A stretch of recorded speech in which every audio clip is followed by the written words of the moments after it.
Good morning students. In today's session we are going to see mutual inductance, inductance of toroidal core, coil, coaxial cable and problems under that.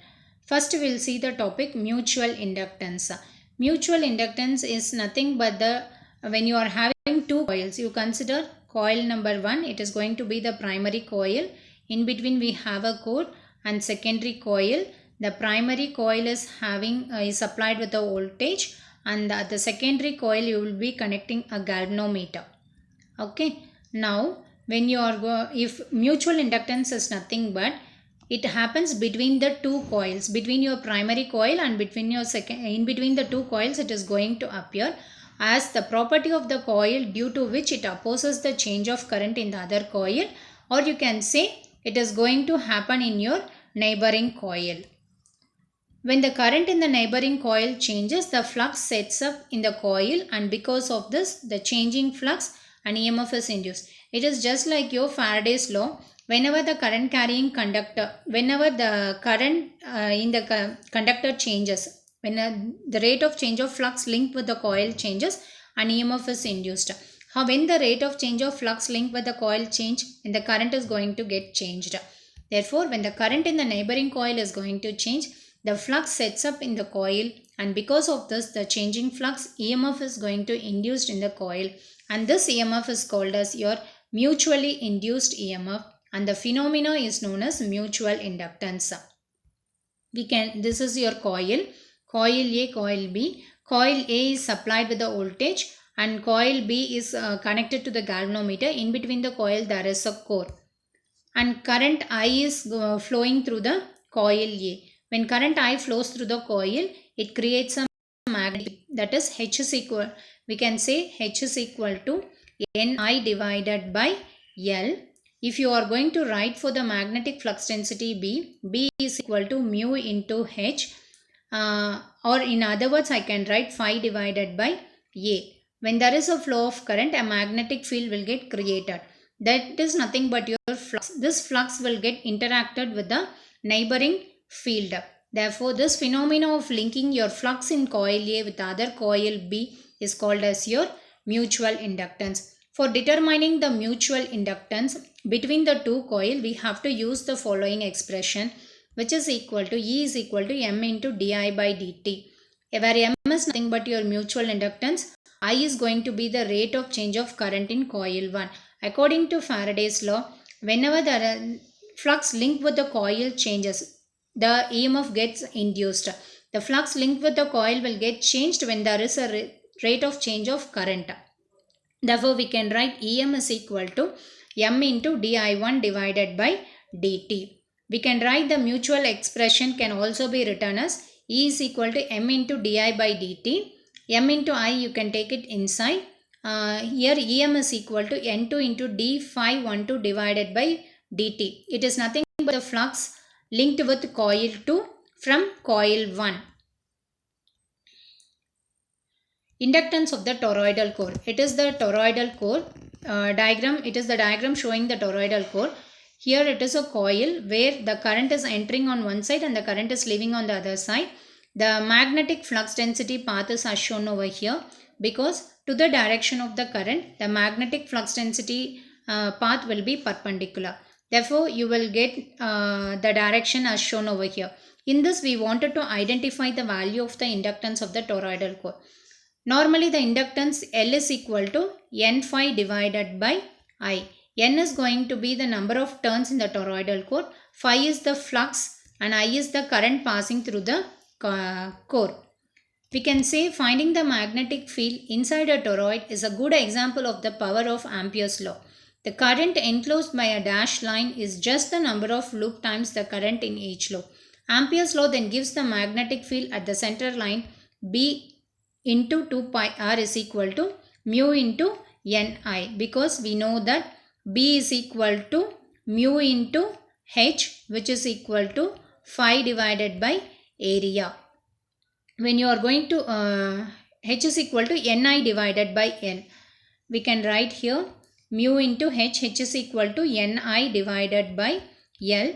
Ni is going to be the number of turns, that is current passing through the number of turns, and L. L if you take towards here, you will get B into 2 pi R is equal to mu into Ni. From this you can identify B is equal to mu Ni divided by 2 pi R. Now the derivation of the inductance of the toroidal core comes into the picture. We know that the magnetic field intensity H is equal to Ni divided by L. Here L is going to be 2 pi R because we need to identify the inductance of the toroidal core. Here the core is going to be available throughout the complete circumference. That is why we are going to write the L as 2 divided by R, circumference of the toroidal core. Hence we can write the value of B is equal to mu into H, which is equal to mu. H is equal to Ni divided by L, which is equal to mu into Ni divided by 2 pi R. Now the total flux linked with the coil N phi is equal to B into area. Why? Because B is equal to phi divided by A. From this phi you can identify it as B into area. Total flux linkages is equal to N phi, which is equal to N into, in the place of phi you need to substitute B into area. In the place of B we have to substitute mu Ni divided by 2 pi R. After solving we will get the total flux linked with the coil as mu N square I A divided by 2 pi R. We know the inductance L is equal to N phi divided by I. Therefore the inductance L is equal to total flux linkage divided by current. The total flux linkage is mu N square I A divided by 2. Solving we get the inductance of the toroidal core as mu N square A divided by 2 pi R. The inductance of the toroidal core formula is going to be mu N square A by 2 pi R. Suppose if I am going to identify the value of the inductance of the coil, instead of 2 pi R you will be getting only L. Why? Because only you will be having the length of the coil. It doesn't have any circumference or anything. So throughout this length of the coil you are going to pass the current. The next derivation is derive an expression for the self-inductance of the long solenoid of a cross-section area A having a length and having n turns per year. This is going to be the length of the solenoid. It is just like a solenoid. It is just like a inductor coil. Current is entering on one direction and the current is leaving on the other direction of the same coil. So for this we need to identify the value of the inductance. Then according to Ampere's law, it is going to be integral over the closed line H dot dl is equal to I. H is equal to Ni divided by L, which is equal to Ni divided by L only. Here there is no circumference, so the magnetic field intensity L is not going to change anymore. From this B is equal to mu into H, which is equal to mu into Ni divided by L. The total flux linkage is equal to N phi, which is equal to N into the value of flux phi is equal to flux density into area. Substituting the value of B and area, we will be getting the answer total flux linkages is equal to mu N square I into A divided by L. The value of inductance can be identified as L is equal to N phi divided by I. N phi is nothing but your total flux linkage. Therefore, the formula for the inductance is equal to total flux linkage divided by current passing through the coil, which we will get it as L is equal to mu N square A divided by L. This is going to be the inductance of the coil. It is not the toroidal core, it is going to be the inductance of the coil. Next, derive the expression for self-inductance of the coaxial cable. Coaxial cable means it will have one small, this is going to be the coaxial cable. Here we are going to use only two terms as a reference. Therefore, the model will consist of a two concentric perfectly conducting sphere A and B. It has got two perfectly conducting sphere A and B separated by the permeability mu. To facilitate the analysis, let us place the z-axis along the common axis of your concentric cylinders so that your cylinders will be described at the surfaces rho is equal to A and rho is equal to B. We can find the inductance by assuming the current through the inner conductor and integrating over the resultant magnetic field to obtain the total flux of between the conductors. So between these two conductors we need to obtain the resultant magnetic flux. Therefore, the inductance is defined as the ratio of response flux to the source current. H is equal to Ni divided by L, which is equal to Ni divided by L 2 pi rho, because rho is the distance that is assumed between the conductor A and B. So we have to write the magnetic field intensity. H is equal to Ni divided by 2 pi rho. B is equal to mu into H. In the place of H, you substitute the value of Ni by 2 pi rho. And also B is equal to phi divided by area. When you are going to assume a differential surface area, the flux distribution is also going to be differential. Therefore, we'll get phi is equal to integral over the closed surface B dot ds. We know that L is equal to total flux linkages divided by current. Therefore, phi is equal to integral over the closed surface B dot ds, which is equal to, here the surface area is between, one is from rho A to B, another one Z is equal to 0 to L, because it is a coaxial cable. Coaxial cable means it has got A, B as your conductor, and throughout it has got some length also. So the length can be assumed from Z is equal to 0 to Z is equal to L meter. Between these two terms, between your radius and the length of the conductor, the integration should happen. Therefore, the rho can vary from point A to point B, and the length can vary from Z is equal to 0 to Z is equal to L. When you substitute over here, you will get the value of phi is equal to N mu I L divided by 2 pi and ln of B divided by E. We know that L is equal to N phi by I, which is equal to, substituting the value of phi over here, we'll get L is equal to N mu L divided by 2 pi ln of B divided by E. This is the value of the inductance of the coaxial cable. So far we have discussed the derivation of inductance of the coaxial cable, inductance of the toroidal core, inductance of the coil. Now we need to calculate the inductance of the solenoid 200 turns wound tightly on a cylindrical tube of 6 cm diameter. So inductance of the solenoid. What is the formula to identify the inductance of the solenoid? The inductance of the solenoid is identified from the formula mu n square A divided by L. What is the value of mu? Mu is going to be mu naught into mu r. N is going to be 200 turns. Area we need to identify, length is going to be 60 centimeter. Therefore, the inductance of the solenoid can be identified as mu value n square, pi r square is going to be the area divided by length. After solving, we got the answer 0.2368 millihenry. A coil of 500 turns is wound on closed iron ring of mean radius 10 cm and cross-section area of 3 cm square. Find the self-inductance of the winding if the relative permeability of the iron is 800.